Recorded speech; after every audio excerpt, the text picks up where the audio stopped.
સામાન્ય જનતાએ ઉદ્દેશ સાથે કોઈ પણ નેતાને વોટ કરતી હોય છે કે આ નેતાને અમે ચૂંટીને લાવીશું તો અમારી પ્રાથમિક સુવિધા તો કમસે કમ પૂરી પાડી શકશે, અને જ્યારે એ સામાન્ય જનતાની એક્સપેક્ટેશન ઉપર, જ્યારે એ જરૂરિયાત ઉપર એ નેતાજી ખરા નથી ઉતરતા તો સ્વાભાવિકપણે એ સામાન્ય લોકોનો રોષ નેતાજી સામે જોવા મળતો હોય છે. અને ખરેખર જો કોઈ પણ નેતા એ લોકોને, એ સામાન્ય જનતાને પ્રાથમિક સુવિધા પૂરી ન પાડી શકે તો પોતાના પદ ઉપરથી તેમને રાજીનામું ધરી દેવું જોઈએ, નહીં તો ચોક્કસથી સામાન્ય જનતા તમારો ઉધડો લેશે.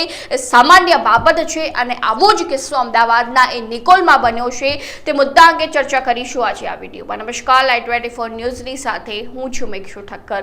આપણે ગુજરાતમાં એવા ઘણા કિસ્સાઓ દરરોજ સાંભળતા હોઈએ છીએ કે ભાઈ આ વિસ્તારમાંથી સ્થાનિકો દ્વારા જે છે તે રોષ જોવા મળ્યો કારણ કે તેમને પ્રાથમિક સુવિધા નથી મળી રહી, અને તે જ કિસ્સો અમદાવાદના નિકોલમાંથી સામે આવ્યો છે, જેમાં અમદાવાદના નિકોલના જે સ્થાનિકો છે તેમાં જબરજસ્ત રોષનો માહોલ જોવા મળ્યો હતો કારણ કે ત્યાં ભારતીય જનતા પાર્ટીની સરકાર છેલ્લા ઘણા સમયથી છે. ત્યાં કોર્પોરેટરો ચૂંટીને આવતા હોય છે. ભારતીય જનતા પાર્ટીના ધારાસભ્ય બાબુ પટેલ ઉપર પણ રોષ સ્થાનિકો દ્વારા જોવા મળ્યો હતો, જેમાં છેલ્લે સ્થાનિકોએ છે તે નેતાજીનો ઉધડો લીધો હતો, જેમાં સ્થાનિકો દ્વારા એવા સતત પ્રશ્નો કરવામાં આવી રહ્યા હતા કે ના અમારી પાસે ગટરની સુવિધા છે, ન અમારી પાસે સારું પાણી છે, ન તમે કોઈ પણ કાર્ય નથી કરી રહ્યા. મનપાને 1500 કરોડ રૂપિયાનું બજેટ ફળવાય છે તો એ બજેટ જાય છે ક્યાં, એ રીતનો જ્યારે પ્રશ્ન એ ધારાસભ્ય અને કોર્પોરેટરોને કરવામાં આવ્યો તે સમય દરમિયાન જ્યારે કોર્પોરેટર અને ધારાસભ્ય એ સાંત્વના આપવાને બદલે સ્થાનિકોને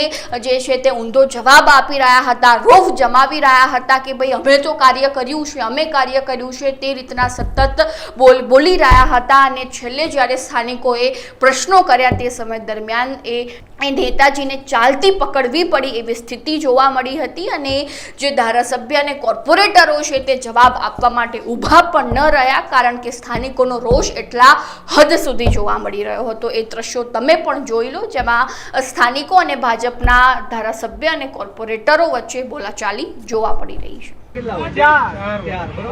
અમદાવાદ મ્યુનિસિપાલિટીનું બજેટ 15,000 કરોડ નું હતું, એમાંથી નિકોલમાં કેટલા વપરાયા? તો એ એવું કે આરટીઆઈ કરો તો તમને હું કામ અમે તૂટીને લાવ્યા? કોને આરટીઆઈ?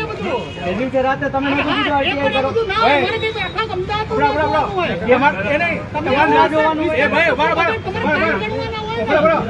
જો તમને ગણાવું કેટલા કરોડ ના કામ થયા? 15,000 કરોડ માંથી નિકોલ હું તમને ગણાવું. જો 8 કરોડ ની લેબોરેટરી બનાવી, લાઇબ્રેરી જોઈ આવો, ફોટો જોઈએ છે અર્બન સેન્ટરની બાજુ. અમે તો હવે કૌડા થઈ ગયા. 8 કરોડ ની લેબોરેટરી, 8 કરોડ ની લેબોરેટરી, લાઇબ્રેરી બરાબર, લાઇબ્રેરી બતાવો ભાઈ. રાતના ટાઈમે તમે શું કર્યું? મને ખબર છે. જો આ શું છે? બરાબર, 8 કરોડ ના ખર્ચે, 8 કરોડ ના ખર્ચે લેબોરેટરી કઈ જગ્યાએ? અર્બન સેન્ટર બાજુ જોઈ આવેલા મોરાને ખબર પડે. આ નહીઓ ઓપનિંગ બાકી છે, લોકાર્પણ બાકી છે. માહિતી પૂરી છે. અત્યારે હું કોર્પોરેટરને સવાલ પૂછું, તમને નથી પૂછતો. એ લોકોને આપણા સવાલ જ નથી સાંભળવા. આ વસ્તુ એ છે કે તમે જવાબ દેવા આવ્યા છો, સવાલ સાંભળવા નહીં.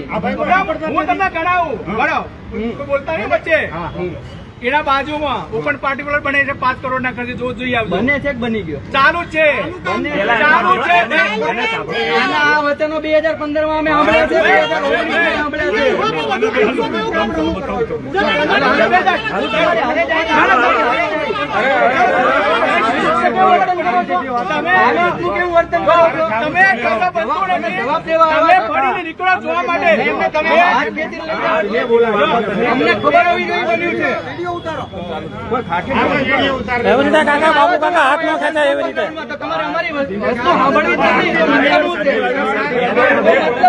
બાબુ કાકા હાથ કેમ ખેંચો?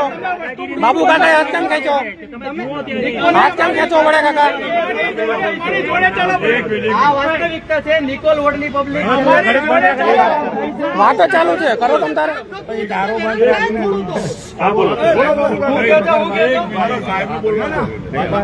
બાપુ કાકા તમે હા બોલો બોલો આખા 48 વોર્ડમાં મોટામાં મોટો વોર્ડ નીકળો દોડો નીકળો દોડો બધા વોર્ડ હા છતાં બધા કામ થયું એટલે નીકળો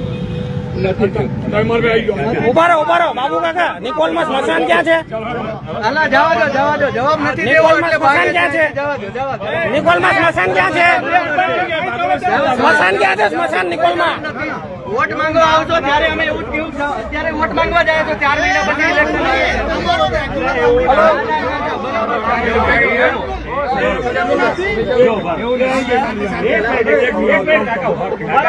શાંતિથી વાત